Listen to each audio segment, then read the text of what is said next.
Hello, and thanks for joining me. Well, over the years, people have sent me stuff, and I haven't done a very good job at acknowledging their gifts, and I'm going to try to do better in the future. I got 3 of the last gifts people have sent me, and thanks a lot in the past for all the other gifts that people have sent.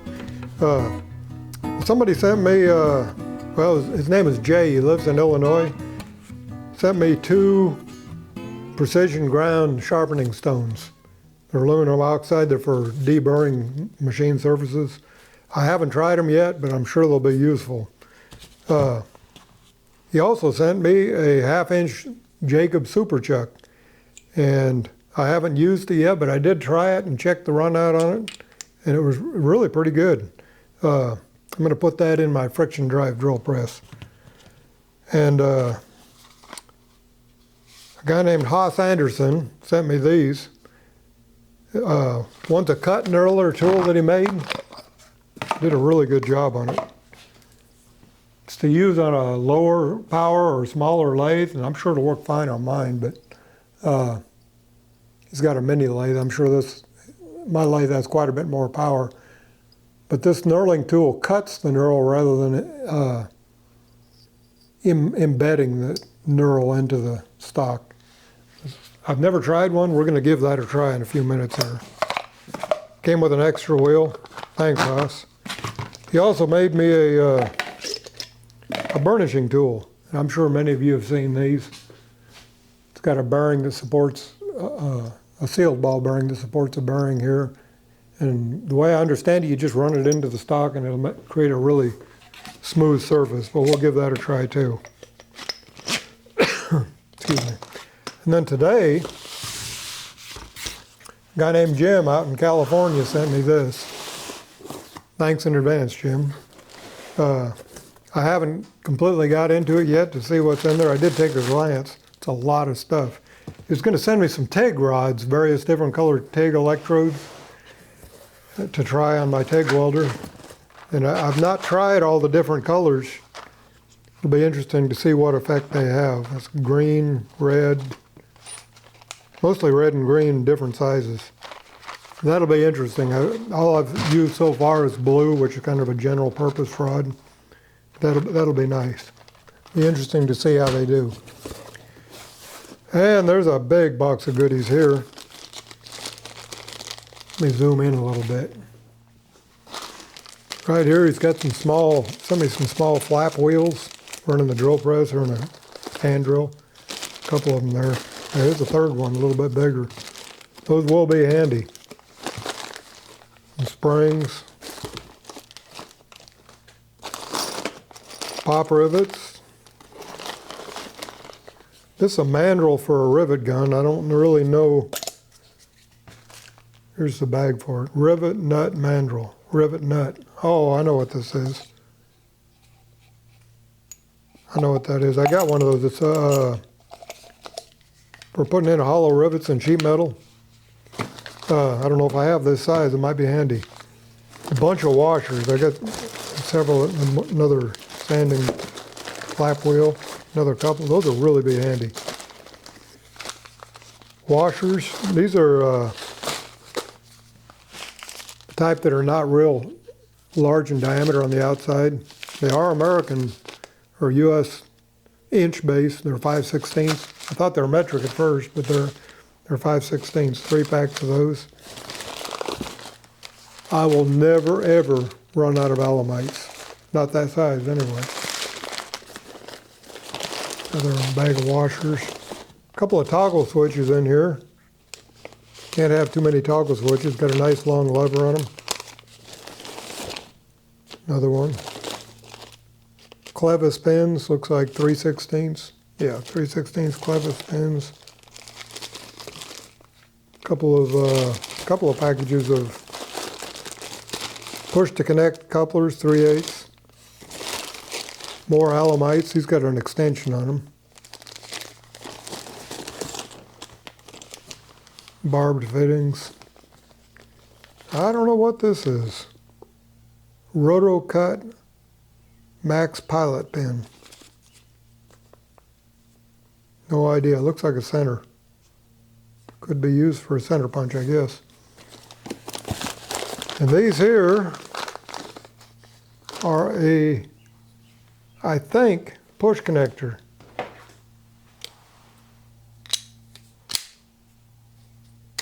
Got a push button side. You ever fight with those trying to get a air connector to connect?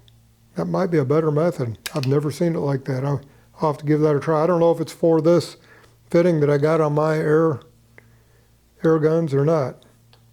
It fits good. That doesn't mean it's a good match. Interesting though. Made by Kimball. Never seen them like that. A push button coupler. And last but not least, I got rivets. Standard old style rivets. Kind you have to pound. I've never put a rivet on. Never. I've used a lot of pop rivets, but I've never tried these. I'm going to have to explore that possibility. Anyway, thank you, Jim. Thank you very much. Thanks for the TIG rods and all the unexpected gifts here.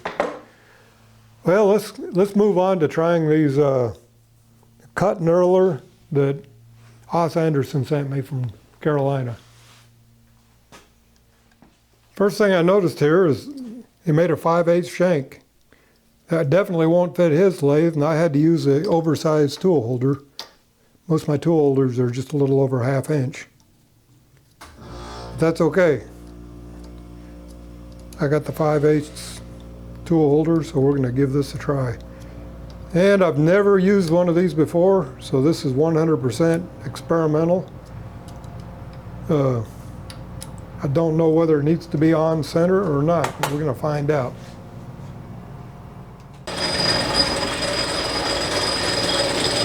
Okay. Probably needs to be square. Yeah, that looks square. So what I'm going to do is I'm going to touch off like that. Reset my dial and go in 20 thousandths. I've got my feed rate set for, well, I don't know what it is. Set on 80 threads, but I don't know.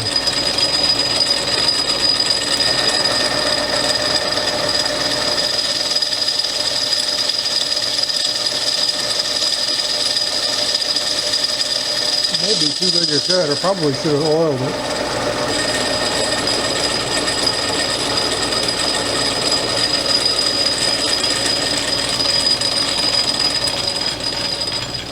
I think something slipped. So getting a good deep, that's a mess. Let's take a more shallow cut on the other end and start out with oil this time. Definitely too deep.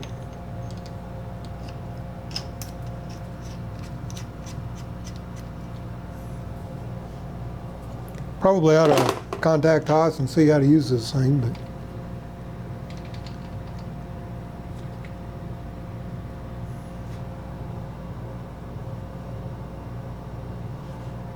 I think I had some slop in the compound that moved back.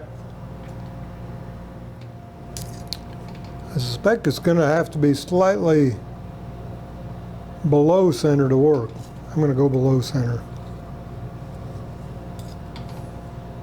Because it's cutting with the edge of the knurling wheel.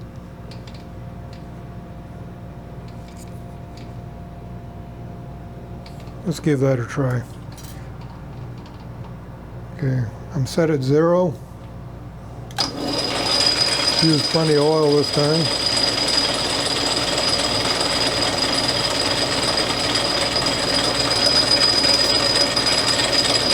Go in 10,000 and see what happens.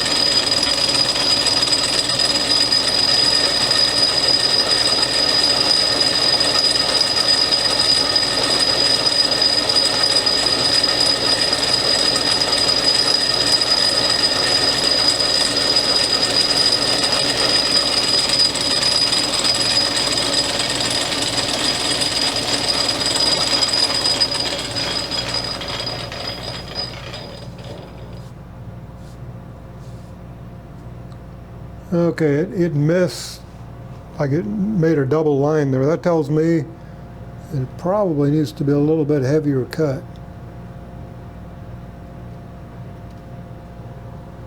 I went in 10 thousandths. Let's go 20 thousandths. I don't know what it's going to look like on top of it.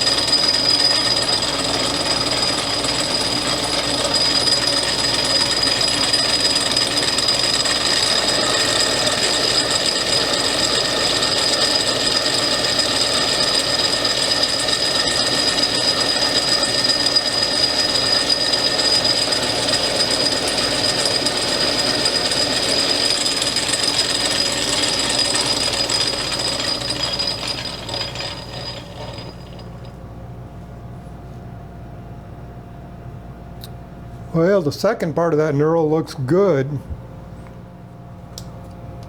but the first part kind of missed, where I had a double knurl to begin with. Didn't look too good. Now, the way I understand it, if you want to get a diamond knurl, you flip it over.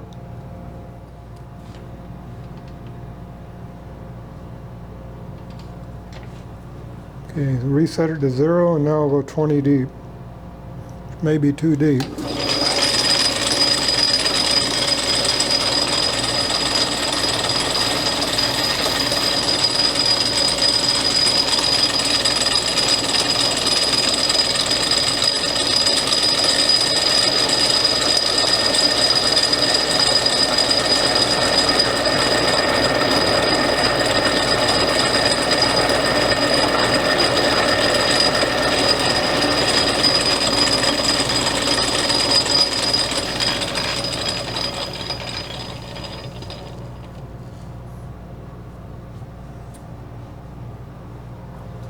Well, that's a really heavy or really coarse knurl.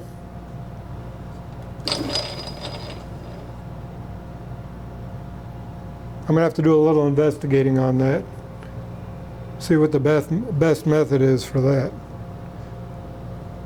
Well, let's try his burnishing tool. Okay, I've got the lathe running kind of slow, and I don't have the best. I suppose I could turn down a piece of stock and try it, but this has been like a turned surface, not a bad finish, but it's supposed to smooth out where you've turned before. I think that's the main purpose of it. I got it in back gear. It would probably work at full speed, I would say. So let's see what this does. I got it feeding away from the chuck.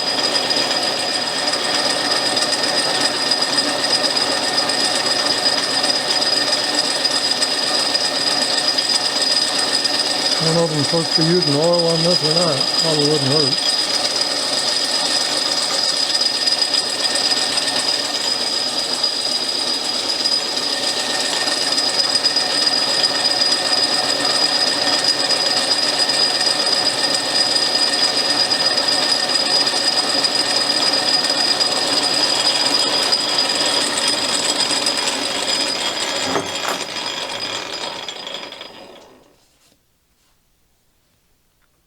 Probably need to get a little better sample to burnish, but that really looks like it's going to work good. If I need a good finish on something, that's going to be the way to go. Anyway, we'll revisit the cut knurler and give that another try at some other point after I learn how to use it. Thanks, Haas, and thanks for joining me. Be sure and subscribe and ring that bell.